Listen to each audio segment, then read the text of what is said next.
Pemirsa, semenjak pukul 18.30 waktu Indonesia Barat tadi kita sudah mendengarkan pernyataan dari Kapolri, Jenderal Polisi Listio Sigit Prabowo, kemudian dilanjutkan oleh Irwasum Komjen Pol Agung Budi Marioto, dan juga keterangan terakhir yang disampaikan oleh Kabar Eskrim Komjen Pol Agus Adrianto mengenai sejauh ini seperti apa kinerja dari tim khusus, bagaimana hasilnya, apa proses yang telah dijalani, kemudian juga akhirnya kita mendengarkan penetapan tersangka yang baru, tersangka keempat yaitu Irjen Pol FS. Tadi juga sudah disampaikan oleh Pak Kapolri kalau sebelumnya ini diperiksa 25 personil kepolisian yang diduga melakukan pelanggaran etik. Saat ini bertambah menjadi 31 orang dan dijelaskan oleh Irwasum tadi bahwa 11 diantaranya sudah ditempatkan dalam tempat khusus. Baik, kami juga akan langsung saja mengajak Anda untuk kita berbincang-bincang dengan Bapak Samuel Huta Barat. Bapak Samuel adalah orang tua atau ayahanda dari almarhum Brigadir Yosua. Saat ini berada di kediamannya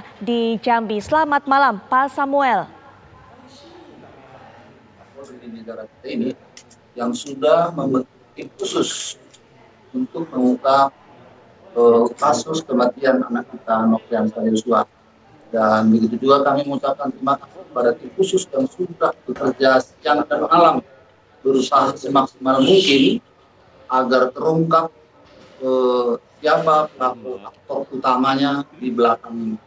Jadi tadi kita sudah sama-sama mendengar pengumuman ataupun yang diumumkan oleh Pak Listio Sigit, Pak Kapolri. Kita sudah dengar penambahan tersangka yang memerintah berada. Artinya ini sesuai dengan harapan Pak, yang selama ini dipikirkan oleh keluarga. Dari awal memang kita keluar menjak lihat diri, saya buka pintu, saya sudah melihat luka-luka di wajah anak dan di dadanya ini dan gerahangnya ini digeser. Sempat saya utarakan sama Pak Simatupang yang mengantar, ini bukan ditembak lagi, ini sudah dianiaya. Ternyata sampai saat ini sudah terbukti bahwa kita dianiaya. Jadi apa yang Bapak tunggu sekarang Pak? Kita menunggu, kami keluarga menunggu keadilan. Akhirnya di negara kita ini berjalan hukum yang berlaku sesuai dengan perbuatan masing-masing. Apabila nanti FS meminta maaf ke Bapak, gimana nih? Kita selaku umat manusia, apalagi kita di negara ini agama masing-masing, pintu maaf tetap terbuka. Tetapi di negara kita ini ada hukum. Di negara kita Republik Indonesia, ya berjalan hukum yang ada di negara kita sesuai dengan apa yang diperbuat. Ada harapan lain harapan kami kiranya Polri selalu dalam keadaan sehat untuk menuntas tuntasnya ini permasalahan kematian anak kita. Dari penyidikan tadi apa yang belum Bapak temukan? Dari penyidikan tadi yang belum diumumkan, itu tadi diberitakan oleh Pak Listio Sigit soal apa namanya tadi? Motif dari permasalahan ini. Hal apa makanya terjadi tembak-menembak? Yang ditembak anak kita. Jadi kita masih menunggu juga. Kita sabar menunggu. Soalnya itu para tim khusus yang untuk Pak Listio Sigit lagi bekerja keras yang malam mengungkap. Pak, kepada Pak FS sendiri Bapak harapannya apa Pak? Kepada Bapak FS kiranya beliau berterus terang kepada penyidik apa motif dari terjadinya semuanya. Kami pun dari awal tidak menyangka di rumah beliau itu kejadian. Soalnya selama ini anak kita almarhum tidak pernah bercerita soal yang pahit lah entah apa. Selalu yang enak keadaannya di rumah Pak Ferdi Sambo. Sesudah kejadian ini kami kayak kejut, kok bisa jadi begini. Ternyata inilah kami memohon kepada Pak Ferdi Sambo supaya terbuka kepada penyidik apa motifnya. Kepada Ibu Pici sendiri Pak? Putri, kiranya Ibu Putri jangan selalu sembunyi di balik layar. Tampillah ke permukaan. Sekarang sudah polisi menetapkan Bapak Ferdi Sambo selaku tersangka. Jangan lagi menyembunyikan diri. Jujurlah terhadap penyidik. Ke depan keluarga akan bagaimana terhadap sudah ditetapkan ini kan akan masuk ke penuntutan Pak? Jangan. Kita keluarga apalagi keluarga besar, kita menyerahkan sepenuhnya kepada penyidik dan kepada tim lawyer untuk mengawal semua permasalahan ini dan kiranya hukum dijalankan seadil-adilnya di negara kita. Jangan tumpul ke ke atas, tajam ke bawah. Terima kasih Bapak. Halo. Ibu sekarang lagi udah shock, soalnya dibilang ditembak, bukan tembak menembak. Memang firasat dia selaku seorang ibu selama ini memang terbukti sekarang. Selama ini kan berita yang sampai kepada kita yang diantarkan oleh para petugas dari Mabes bahwa kejadiannya tembak menembak. Ternyata tembak. Nah, kita sangat sedih. Anak kita diperlakukan biarlah masyarakat yang menilai. Dan saya pun mengucapkan terima kasih kepada teman-teman masyarakat seluruh Indonesia yang membawakan dalam doa agar kasus ini cepat terungkap dan pelaku utamanya. Kami mengucapkan terima kasih sebanyak, apalagi terhadap Bapak Mahfud MD yang begitu merespon segala keluhan-keluhan kami waktu kami menghadap beliau di kantor Menko. Ya. Halo. Oke. Iya, Bang. Terima kasih, Bang. Oke. Terima kasih. Baik pemirsa, kita baru saja mendengarkan bagaimana tanggapan dari Bapak Samuel Huta Barat yang merupakan ayahanda dari almarhum Brigadir Yosua setelah melihat tadi keterangan pers yang disampaikan oleh Kapolri bersama Irwasum dan juga Kabareskrim yang sudah menetapkan satu tersangka baru, Irjen Pol FS yang berperan dalam kasus ini, yaitu menyuruh melakukan penembakan, kemudian juga menskenariokan peristiwa ini seolah-olah terjadi tembak menembak. Total hingga saat ini ada 4 tersangka dan tadi sudah disampaikan juga oleh Pak Kapolri dan juga Pak Kabareskrim bahwa masih akan terbuka kesempatan untuk adanya ataupun juga munculnya tersangka-tersangka baru. Total tadi yang sudah sempat kami singgung juga sebelum kita mendengarkan pernyataan dari Pak Samuel Huta Barat, ada 31 personil kepolisian yang diduga melakukan pelanggaran kode etik saat ini masih diperiksa dan juga dilakukan pendalaman. Dan nanti pada saat pemeriksaan jika memang kemudian ditemukan adanya pelanggaran pidana, maka juga akan dilimpahkan ke Barreskrim. Untuk bisa memberikan pandangan juga mengenai hal ini sudah hadir di samping saya narasumber ahli hukum pidana Pak Abdul Fikar Hajar. Assalamualaikum warahmatullahi wabarakatuh. Selamat malam Pak Fikar. Baik Pak Fikar, saya mungkin hanya sedikit mereview, sudah ada 3 tersangka sebelumnya kita dengarkan. Kemudian waktu itu bagaimana peran mereka belum clear. Tapi malam hari ini setidaknya Pak Kapolri, Pak Kabareskrim sudah menjelaskan dengan clear sejauh ini apa peran mereka walaupun masih akan terus didalami. Artinya masih terbuka juga kemungkinan akan ada peran-peran lain. Setidaknya tadi Barada RE melakukan penembakan terhadap korban. Kemudian juga Bribka RR turut membantu dan menyaksikan penembakan. Hal yang sama juga dilakukan oleh KM, tersangka ketiga, yaitu turut membantu dan menyaksikan pembunuhan ataupun juga penembakan ini. Sementara yang terakhir yang baru saja diumumkan, Irjen Pol FS, yaitu menyuruh melakukan, kemudian juga menciptakan skenario bahwa peristiwa ini adalah seolah-olah terjadi tembak-menembak. Nah, tadi juga sudah dijelaskan oleh Komjen Pol Agus Adrianto bahwa pasal yang akan dikenakan pasal 340, subsidiar 338, junto 55 dan 56. Ada tinjauan hukum mengenai hal ini, Pak Fikar? Ya, dari peristiwanya dan dari pengakuan orang-orangnya, ya maka kelihatan siapa pelaku utama, siapa pelaku pembantu, siapa pelaksana. Semuanya pelaku. Ya. Baik. Semuanya pelaku, tapi ada pelaku utamanya, yaitu mungkin bisa dipetakan bagaimana ini anatomi dari kasus ini, melihat setidaknya ada 4 tersangka sejauh ini, Pak. Pelaku utama itu yang merencanakan, ya melakukan penembakan atau melakukan kejahatannya, ya karena dia memang punya motif. Yang punya motif kan pelaku utama, ya kan. Tapi yang pelaksananya itu bisa jadi melaksanakan karena terikat atasan bawahan.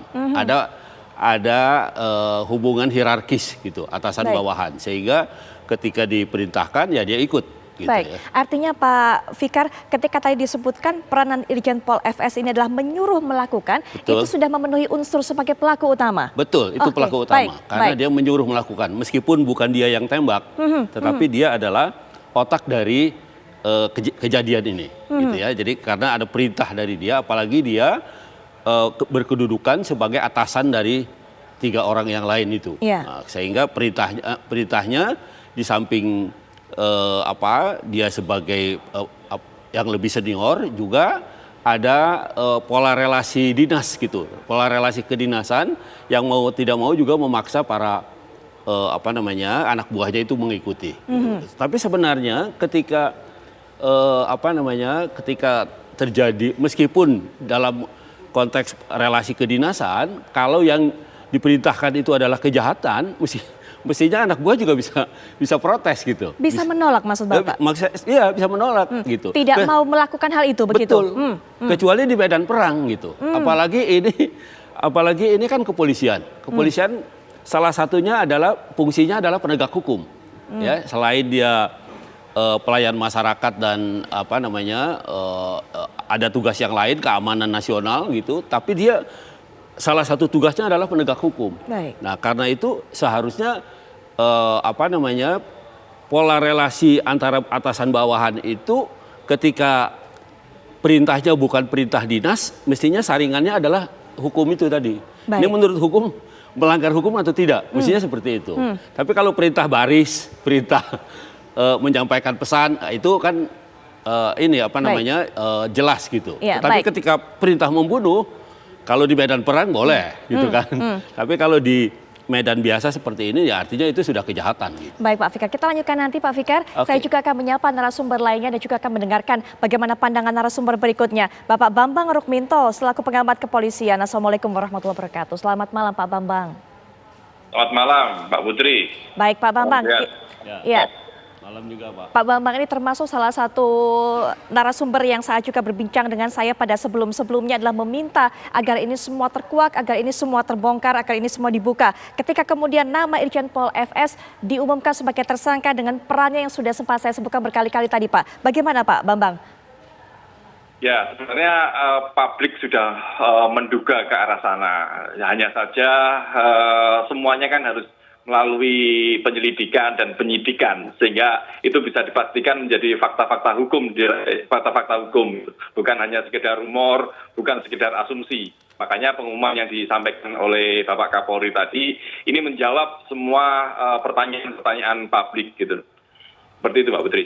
Baik, dan ternyata pada kejadian ini juga cukup banyak Pak Bambang personil kepolisian yang melakukan pelanggaran kode etik. Kalaupun tadi sempat Pak Fikar memberikan pandangannya, kalaupun memang diperintah oleh atasan seharusnya ada saringannya, ada filternya. Kalau memang menyalahi hukum, menyalahi kode etik seharusnya ada bisa untuk tidak mau ataupun menolak perintah itu.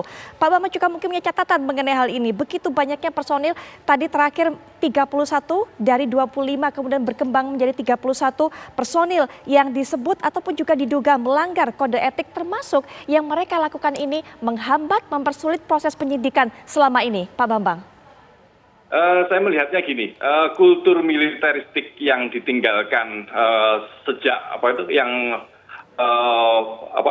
terkait dengan polisi ini masih belum ditinggalkan oleh kepolisian, meskipun Polri sudah terpisah dengan TNI setelah reformasi. Makanya kalau kemudian ada hubungan komando yang sebenarnya ini sudah harus ditinggalkan, komando militer ini masih sangat kental sekali di kepolisian. Padahal kepolisian ini seharusnya bukan tegak pada atasan atau komando, tapi harus tegak lurus pada aturan hukum yang berlaku di negara ini, seperti itu.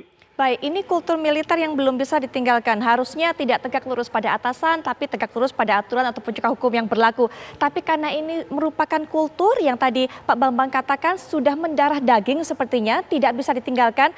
Kalau pada pelaksanaannya, realitanya, adakah kemudian sanksi-sanksi Pak yang diterima mungkin oleh bawahan jika tidak melakukan permintaan atasannya sehingga kemudian menyalahi kultur yang berlaku selama ini?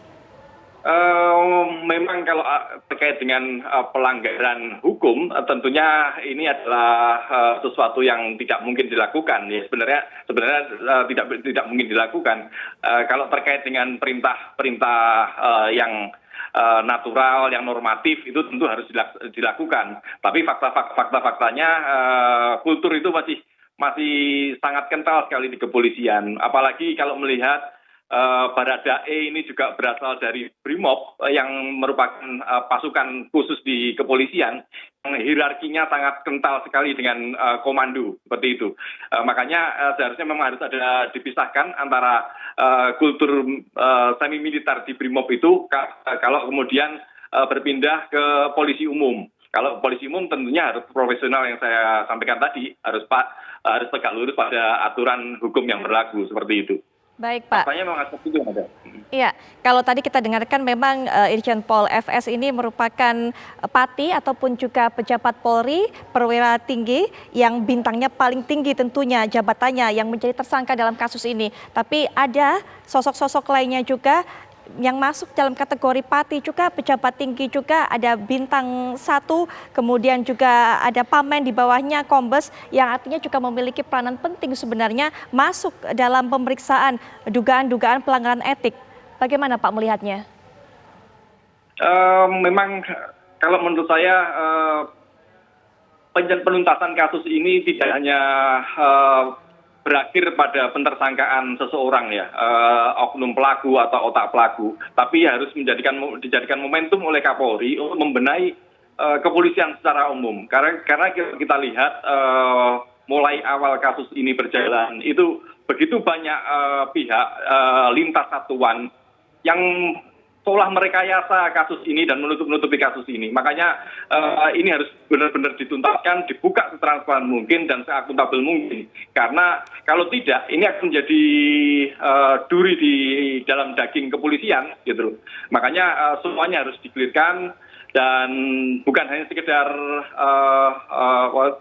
proses etik saja di kepolisian. Kalau ditemukan proses pidana terkait dengan obstruction of justice, ya memang harus dilakukan pidana kepada mereka seperti itu. Baik Pak Bambang, nanti kita lanjutkan perbincangan ini Pak Bambang, masih banyak hal tentunya yang bisa kita bahas. Pak Fikar juga nanti kita akan minta pandangannya mengenai hal ini.